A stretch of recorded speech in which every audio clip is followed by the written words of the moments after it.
Dapat na raw mag-resign si Senate President Alan Peter Cayetano.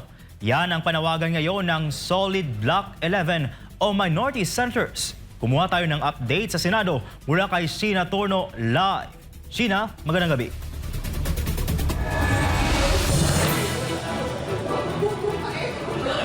Prince, tama ka nga dyan, no? At sinabi pa nga ng minority senators na wala umanong kakayahan itong si Senate President Alan Peter Cayetano na pamunuan ng Senado. Kaya para sa kanila ay napapanahon na raw magbitiw ito bilang Senate President. Boycott na naman si kalawang pagkakataon ang dapat sana na sesyon ng Senado nitong Martes. Hindi pa rin kasi sumipot ang mga miyembro ng mayorya. Sinabi ng Solid Block 11 ay kabastusan na umano ang pangu-hostage ng liderato kaya kinalampag nila si SP Cayetano. Senate President Alan Peter Cayetano should resign as he has shown that he cannot function as the leader of the Senate anymore. Ipinunto pa ng SB 11 na batay sumiiral na panuntunan ng Senado ay maaari lamang na ipagpaliban ng Senate President ang sesyon patapos konsultahin ang majority at minority floor leader, bagay na hindi umano ginawa ni Cayetano. Hinamo naman ni Senator Raffy Tulfo si SP Cayetano na humarap sa sesyon bukas ng Miyerkules. At hinahamon ko si Alan Peter Cayetano. Kung matapang ka, pumunta ka rito bukas. Otherwise, duwag ka.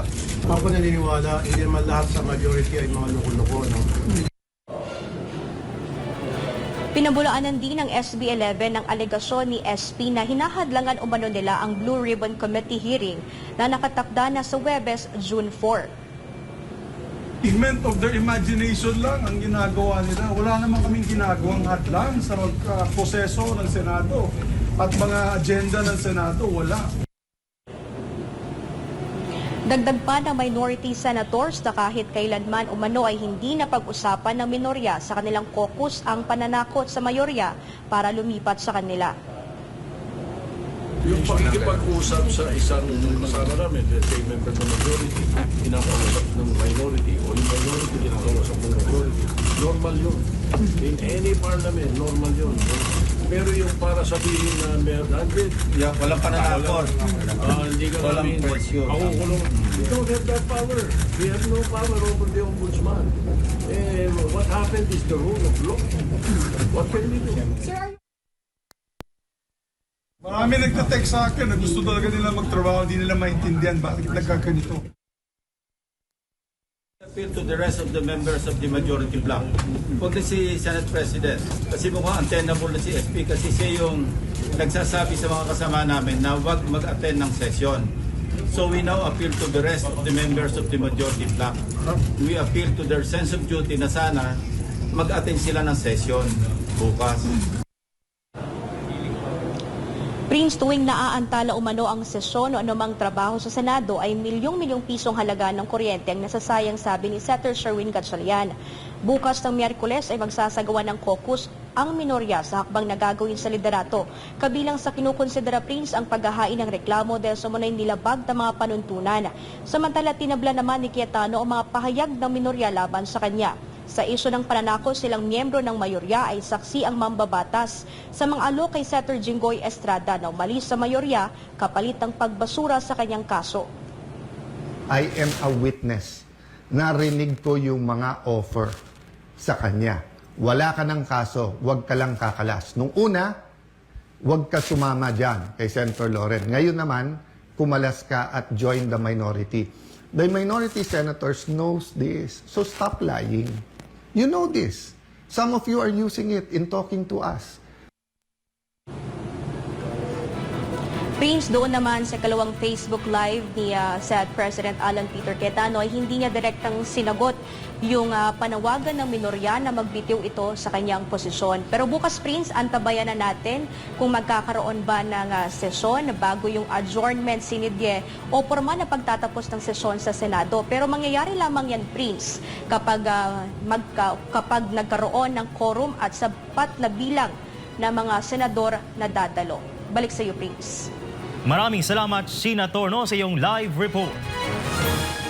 Iginiit ni Senate President Alan Peter Cayetano na hindi impeachment ang tunay dahilan ng naging tensyon sa Senado, kundi ang umano'y pagtatangka ng ilang senador na mabawi ang kontrol sa liderato at ilang mahahalagang komite upang mahadlangan ang investigasyon sa flood control projects. Si Angel Pastor magbabalita live. Angel, magandang gabi.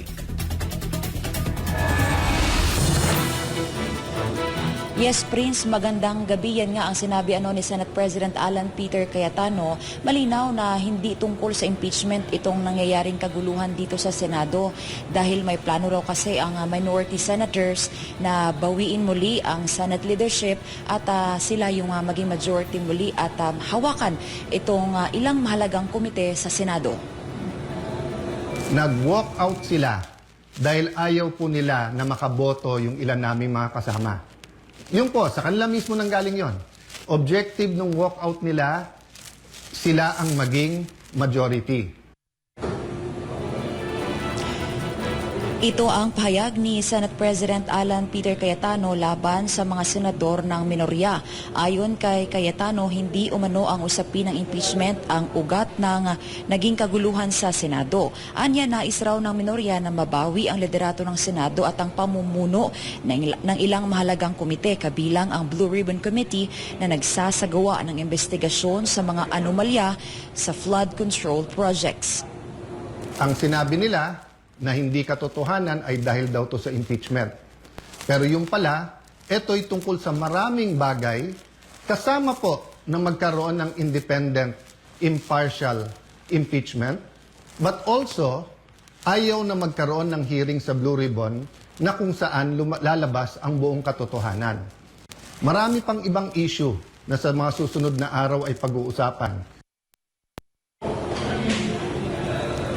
Ayon pa kay Cayetano, hindi lamang simpleng walkout ang ginawa ng minorya noong May 11, kundi isang parliamentary tool upang pigilan ang mayorya na makaboto sa mga pagbabagong nais gawin sa Senate rules.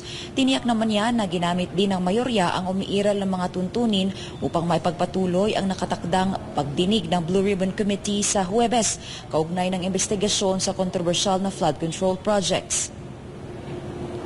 Ginamit nila yung parliamentary tool na walkout para po hindi matuloy ang pag-change ng rules. So ngayon po ang majority, ginagamit din po ang rules sa tama, morally, legally, to ensure na hindi agawin ang mga committees para po matuloy ang hearing ng Blue Ribbon sa Thursday at ang iba't iba pang mga importanteng hearing sa bawat committee. Binigyang diin pa ni Cayetano na hindi masasagot ang mga mahalagang tanong kaugnay ng mga proyekto kung mapipigilan ang mga pagdinig ng Senado. Dagdag pa niya, bagamat may sarili ng investigasyon ng Ombudsman at ang Department of Justice, mahalaga pa rin ang papel ng Blue Ribbon Committee sa paglalantad ng buong katotohanan. Hindi po ito masasagot kung wala tayong independent, impartial na hearing. May hearing ang Ombudsman, may investigation at hearing Ombudsman at DOJ. But what about the Blue Ribbon Committee?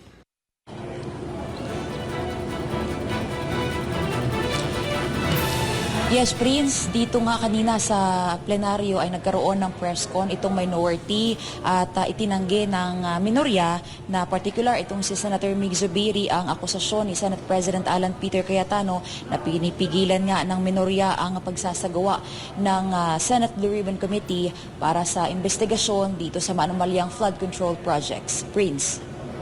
Maraming salamat, Angel Pastor, sa iyong live report.